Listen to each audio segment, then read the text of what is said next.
बुंनानै फोजोबनो हाया थगायनायाथ' आं बुंबायना गोबां बिथिङाव थगायबाय रायजो राजाखौ थगायबाय स्टुडेन्टफोरखौ थगायबाय न'खर न'खर साख्रि होनाय सुइजारलेण्ड बानायनायनि बाथ्रा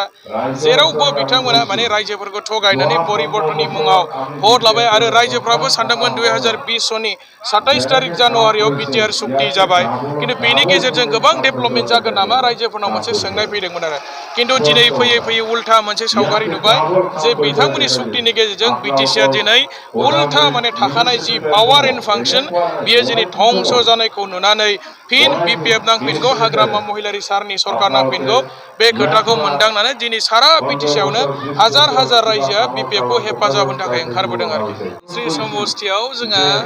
प्रेस मुसाहारि एमसिएलए दंखायो बे थांनाय बाराव इउपिपिएलखौ बिराद बुरजा भटआव माने फेजेनखादोंमोन आरो एबारबो बिनिख्रुइ बांसिन 5000नि बारा बियो माने भट मोननानै देरहाग्रा रोखा जाबाय हाजार हाजार रायजोफ्रा दिनै ओंखारबोदों हाग्रामा महिलारि सारनि जितु बिसय गथि फोसावदिं मेल आरो बावहाय जों बयबो सेन्ट्रेल लिडारफ्रा बाहागो लाफैदों आरो प्रेस मुसाहारि हिसाबै देरहागोना 100% सियर जानानै दं इउपिपिएलआथ' जिर' जागोन होननानै मैया आसामनि चिफ मिनिस्टारानो बुंखाबाय सासे इसिबां गिदिर माने आसामनि पलिटिसियान आरो आसामनि चिफ मिनिस्टार बिथांनि खुगानिफ्रायनो अलरेडि बुंखाबाय जे इउपिपिएलआ बिग जिर' आरो बेनि अनगायैबो आसामनि चिफ मिनिस्टारा सानबानि आवगाय बुंदों जे बिटिसिआव एबार माने इउपिपिएलआ खुनु कन्टेस्टआव फैया माने दिनै तारिखाव सम्भावना गैया बेखौ जोङो अलरेडि रायलायखाबाय आरो हाग्रामा सारा जे जोंनि बिटिसिनि चिफ जाफिनसिगोन बेखौ रायजो राजाफ्रा बयबो खोनाखाबाय मोनथिखाबाय आरो सारा बिटिसिआवनो दिनै बिपिएफनि मोनसे बारहावा बारगासिनो दङ बावहाय इउपिपिएलनि खुनु खोथा गैला परिबर्तननि मुङाव बिथांमोना रायजोफोरखौ गाज्रि रोखोमै थगायबाय जोंनि स्टुडेन्टफोरखौ थगायबाय जोंनि भेन्सार स्कुलनि फोरोंगिरिफोरखौ थगायबाय गंसेबो स्कुल बिथांमोना प्रभिन्सियेलाइज खालामनो हायाखिसै जोंनि आबादारिफोरखौ बिथांमोना ट्रेक्टर रानगोन होननानै थगायबाय आबाद मावनायाव माने बिथांमोना 2025 सननि गेजेराव 100% इरिगेसन सिस्टेम बानायगोन होननानै बुंदों बेखौ बिथांमोना फेल जाबाय डेभेलपमेन्टनि खेत्रआव बिथांमोना बिराद गाज्रि रोखोमै फेल जाबाय ट्राइबेल इउनिभारसिटि लाबोनो गोनांमोन भैरबकुन्द लाबोनो हायासै उदालगुरिनि आम्बागाव एनआइटि रौतायाव अर्गानिक इउनिभारसिटि चिरांनि दांतालाव रेल फेक्टरि बानायनो गोनांमोन बड'फा उपेन्द्रनाथ ब्रह्मनि मुङाव कालचारेल कमप्लेक्स बानायनो गोनांमोन क'क्राझाराव मोनसेबो दिनै जाफुङाखिसै इउपिपिएलआ बिग जिर' जाबाय आरो इउपिपिएलआ माने जोंनि थागिबि बर' फिसाफोरजों लोगोसे बे ओनसोलाव रायजो जानाय माइन'रिटि मुस्लिम गरखा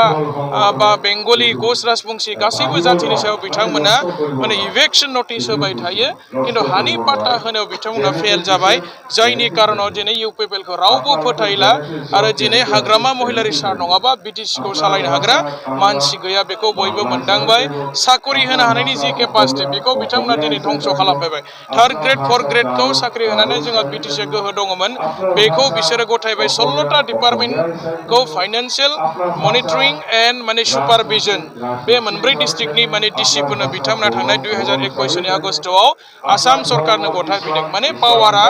माने प्रमद बर'नि आखायाव जोंनि बिटिसिनि जि थाखानाय पावार बे धंस जानायखौ नुनानै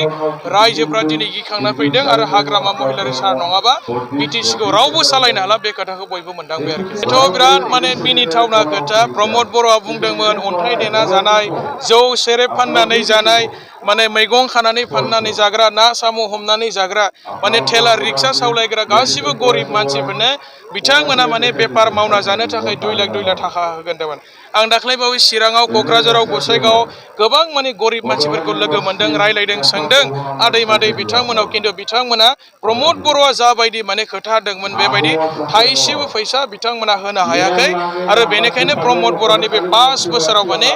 मोनसे थगायग्रा माने पलिटिकेल पार्टि बायदि जाबाय बिग जिर' जाबाय आरो दा बेनिखायनो ट्रेक्टर पार्टिखौ इउपिपिएलखौ रावबो फोथायला गरिब गुन्द्रायाबो फोथायला लेखा गोरोङाबो फोथायला रावबो इन्टेलेक्सुयेल मानसिफ्रा दिनैनि तारिखाव प्रमद बर' सरकारजों गैला आरो बिथांमोना नैबे 5 बोसोरनिफ्राय जोंनि बिटिसिनिफ्राय फैबाय थानाय 26 तारिखाव जितु इलेक्सननि रिजाल्ट जागोन इउपिपिएलआ जोंनि क'क्राझारनि सेक्रेटारि अफिसनिफ्राय बिथांमोना थफ्ला जुनानै माने बिदाय लानो थाखाय रेडि जाखाबाय आरोखि